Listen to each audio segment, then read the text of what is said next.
بسم اللہ الرحمن الرحیم۔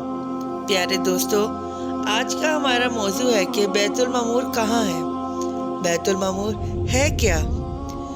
تو چلیے بڑھتے ہیں آج اس خوبصورت ویڈیو کی جانب۔ بیت المعمور اللہ کا خاص گھر ہے، لیکن یہ انسان کی پہنچ سے بہت دور ہے۔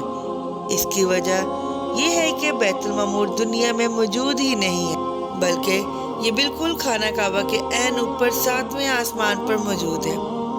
فرشتے ہر وقت اس کا طواف کرتے ہیں۔ اس کا ذکر اللہ تعالیٰ نے قرآن پاک میں سورۃ طور کی آیت نمبر 4 میں ارشاد فرمایا ہے۔ بیت المعمور جو کہ 7ویں آسمان پر موجود اللہ تعالیٰ کا گھر ہے، اور فرشتے ہر وقت اس کا طواف کرتے رہتے ہیں۔ بیت المعمور کی ساخت بالکل خانہ کعبہ کی طرح ہے۔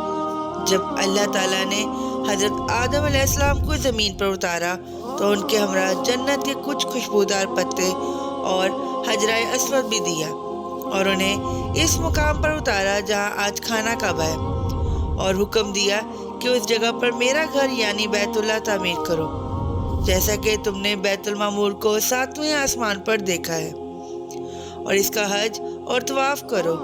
اور معراج کی رات جب حضرت مصطفیٰ صلی اللہ علیہ وآلہ وسلم جبرائیل علیہ السلام کے ساتھ 7ویں آسمان پر پہنچے تو انہوں نے فرشتوں کی ایک جماعت کو خانہ کعبہ کا طواف کرتے دیکھا۔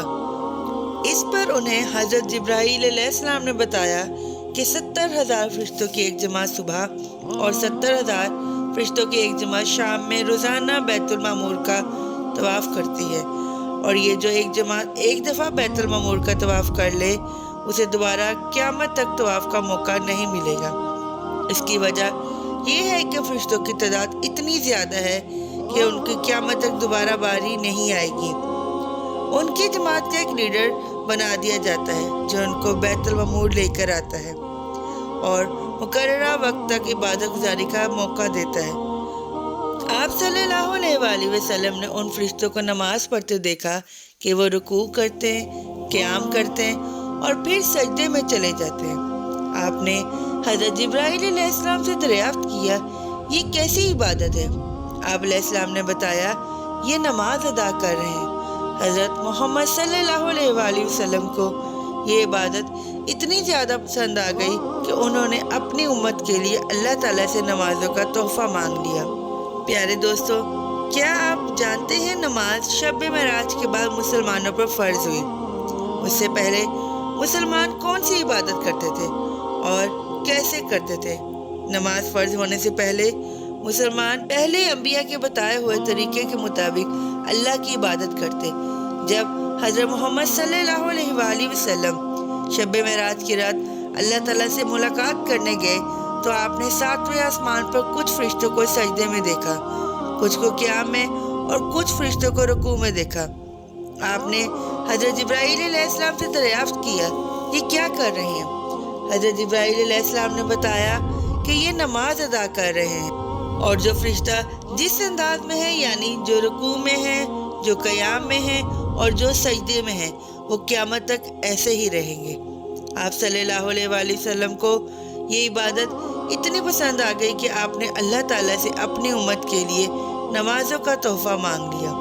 اللہ کا ہم پر کتنا بڑا کرم ہے کہ اللہ تعالیٰ نے تمام عبادت کا مجموعہ ہمیں ایک نماز میں عطا کر دیا، یعنی ہم ایک ہی نماز میں سجدہ بھی کرتے ہیں، رکوع بھی کرتے ہیں اور قیام بھی۔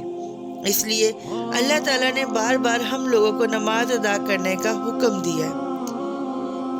ہمارے پیارے نبی صلی اللہ علیہ وآلہ وسلم نے بار بار اس بات پر زور دیا ہے کہ اے میری امت، نماز مت چھوڑنا، اور نماز وہ عبادت ہے جس کا قبر میں سب سے پہلے پوچھا جائے گا۔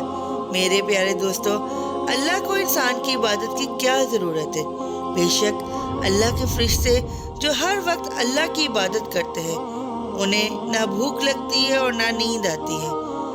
بس ہمیں نبی کریم صلی اللہ علیہ وآلہ وسلم کے احکامات کے مطابق اللہ کی عبادت کرنی چاہیے کہ اللہ ہمارے گناہوں کو بخش دے اور ہمیں جنت میں داخل کر دے۔ آمین۔